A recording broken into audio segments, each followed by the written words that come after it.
Merci de choisir DBS pour vous informer. Place à l'actualité en Afrique. Niger en ouverture, le second tour de la présidentielle dans ce pays en proie à l'insécurité a été endeuillé dimanche par la mort de 7 membres de la Commission électorale nationale indépendante. Leur voiture a sauté sur une mine dans la région de Tilla-Beri, dans une localité située dans la zone des 3 frontières entre le Niger, le Mali et le Burkina Faso. Les opérations de vote n'ont pas pu avoir lieu dans plusieurs bureaux dans cette région en dépit de l'insécurité provoquée par les djihadistes. Les électeurs ont voté entre le favori Mohamed Bazoum, dauphin du président sortant, et l'opposant Mahamat Ousmane, ancien président. Cette présidentielle marque la première transition pacifique dans ce pays, marquée par les coups d'État depuis son indépendance en 1960. Le président Mahamadou Issoufou, 68 ans, a décidé de ne pas se représenter à l'issue de ces 2 mandats constitutionnels. Le dépouillement des bulletins de vote est en cours. L'issue du scrutin ne sera pas connue avant plusieurs jours. La commission électorale indépendante, qui a promis un scrutin transparent, a dénoncé dimanche la circulation de faux bulletins de vote dans plusieurs régions du pays. Entre les 2 tours, l'opposition avait déclaré qu'elle ne reconnaîtrait pas les résultats si elle les estimait entachés de fraude. Présidentielle du 11 avril au Tchad, Saleh Zabo, fondateur de l'Union nationale pour le développement et le renouveau UNDR, et Laouken Médard de la Convention tchadienne pour la paix et le développement menacent de boycotter le scrutin. Les 2 partis d'opposition arrivés respectivement 2e et 3e lors de la présidentielle de 2016, avec 12 et 10% des voix, réclament depuis 5 ans le remboursement de leurs frais de campagne prévus par la loi, mais que le gouvernement refuse d'exécuter. Selon eux, pour les présidentielles, le plafond des dépenses remboursables est de 1 milliard de francs CFA si le candidat obtient un score d'au moins 10%. Le remboursement concerne 30% des montants du manque justifié en recettes et en dépenses et après quitus de la Cour des comptes. À noter que pour la présidentielle à venir, une dizaine de personnalités se sont annoncées candidats face au maréchal Idriss Déby Itno, qui est candidat à un 6e mandat. En République centrafricaine, le président Faustin-Archange Touadéra vient de révoquer une douzaine de ministres ou conseillers des cabinets de la primature ou encore de la présidence, pour la plupart issus des groupes armés anti-Balaka et signataires de la coalition des patriotes pour le changement. Les 4 décrets signés le 19 février ont été rendus publics ce dimanche 21 février par la primature. C'est donc au total 12 personnalités qui ont été destituées. La plupart avaient été nommées à la suite de la signature des accords de Khartoum de février 2019 qui prévoyaient notamment l'inclusivité et la discrimination positive à tous les échelons de l'État.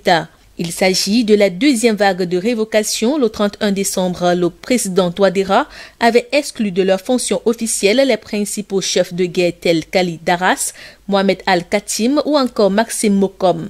Cette série de limogeages intervient alors que les autorités sont en pleine offensive armée sur le territoire, appuyées par leurs alliés russes et rwandais. Ils reprennent position dans de nombreuses localités du pays, parmi les plus importantes prises par les rebelles ces derniers jours, notamment Bambari, bastion de l'UPC. Le Premier ministre a annoncé que l'armée centrafricaine est désormais aux portes de Bosangwa, fief de l'ancien chef de l'État François Bozizé. En République démocratique du Congo, le Premier ministre entame dès ce lundi ses consultations pour former son gouvernement. Jean-Michel Sama Lukonde doit rencontrer cette semaine des délégations des partis et regroupements politiques de l'Union sacrée, mais aussi des responsables de la société civile et des organisations socio-professionnelles. Mais déjà, il a promis de réduire la taille de son équipe. De 65 ministres sous Sylvestre Ilunga, il devrait être moins de 45 dans le prochain gouvernement. Dans son entourage, certains croient savoir que Jean-Michel Sama Lukonde va aussi réduire le train de vie des institutions et que le gouvernement va devoir prêcher par l'exemple.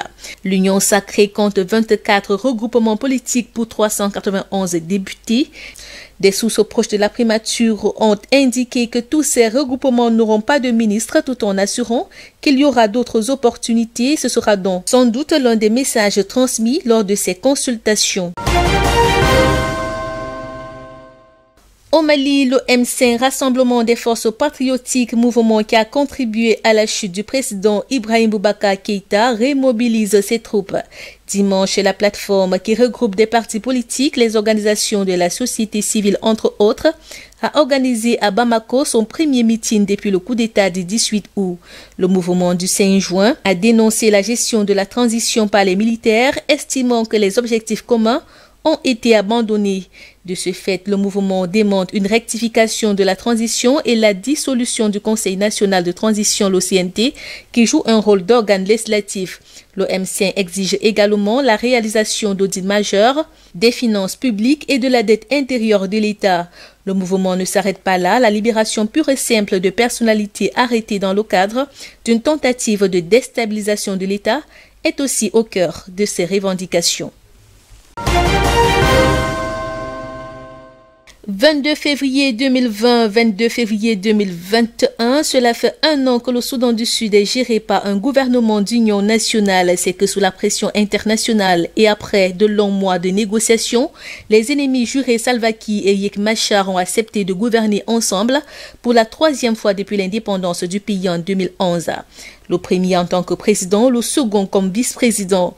Le principe de partage du pouvoir a été fixé dans un accord de paix signé en 2018 pour mettre fin à 5 années de guerre civile qui ont fait plus de 380 000 morts et 4 millions de déplacés. Mais 12 mois après la création de ce gouvernement d'union nationale, quasiment aucun des autres engagements prévus n'a été respecté. Le Parlement ne s'est pas réuni, les postes ministériels sources de litige ne sont toujours pas pourvus et les troupes de Kiir et Machar ne sont pas réunies dans une armée commune. C'est sur ces images que nous refermons cette édition. Merci de nous avoir suivis. Passez une agréable semaine en compagnie de nos programmes.